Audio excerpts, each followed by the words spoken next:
You are listening to the Objects of Affection collection. Study 14.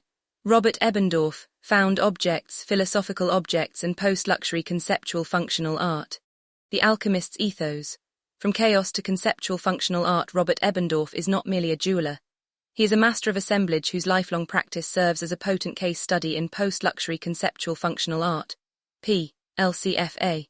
His work, celebrated in the exhibition Objects of Affection, Jewelry by Robert Ebendorf from the Porter Price collection, dismantles the traditional notion that value must be derived from intrinsic material wealth. Instead, Ebendorf operates as an alchemist of the overlooked, transforming the discarded detritus of modern life, a cracked piece of ceramic, a rusted beer tab, a forgotten tintype, into philosophical objects of profound personal and aesthetic worth.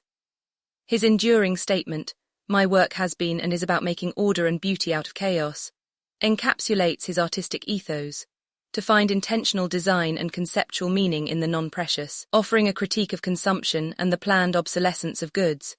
The Alchemist's Apprenticeship, Classical Training to Conceptual Rebellion. To understand Ebendorf's radical material choices is to first appreciate the depth of his classical foundation.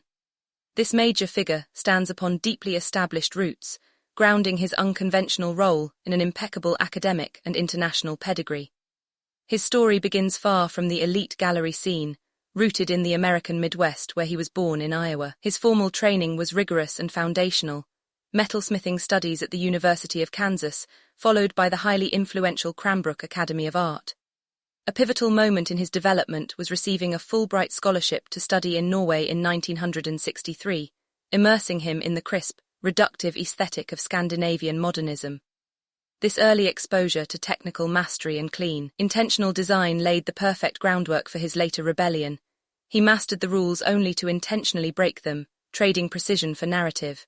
For over 4 decades, this uncompromising artistic path was supported by his equally profound influence as an educator, most notably at East Carolina University.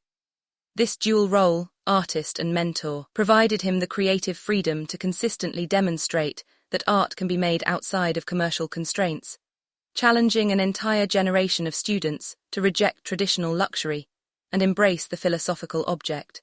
Material as story.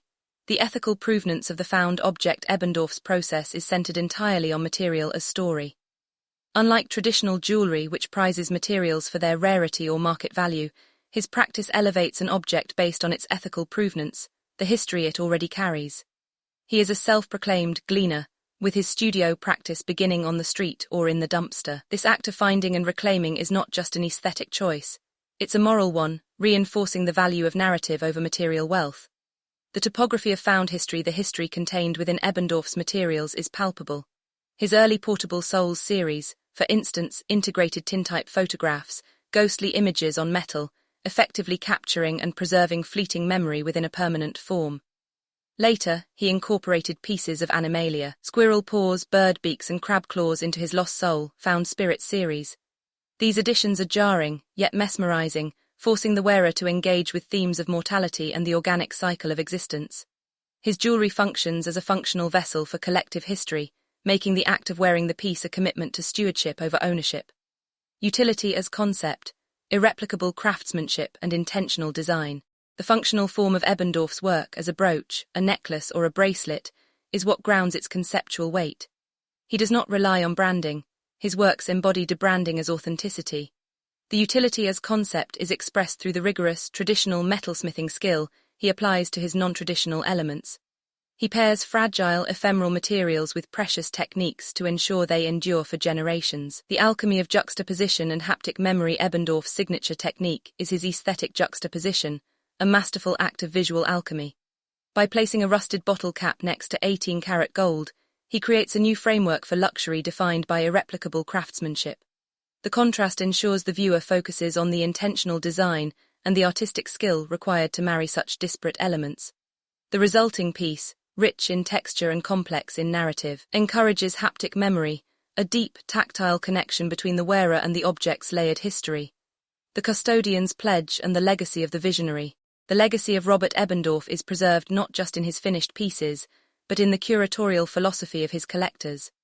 The Objects of Affection exhibition, drawn from the Porter Price collection, which includes his personal sketches and intimate correspondence alongside finished works, perfectly captures this enduring influence. By valuing the archival process and the journey of creation over the commercial product, the collection itself reinforces the core idea of his work, that value lies in the story, the skill, and the intention. This approach ensures that Ebendorf's vision, finding order, profound meaning, and ultimate value in the overlooked detritus of the modern world, will continue to define the field for generations to come. Authored by Christopher Banks, anthropologist of luxury and critical theorist. Office of Critical Theory and Curatorial Strategy. Objects of Affection Collection. This has been a study from the Objects of Affection Collection, a critical art research institution operating under the framework of Post-Luxury Conceptual Functional Art. Read the full research at objectsofaffectioncollection.com.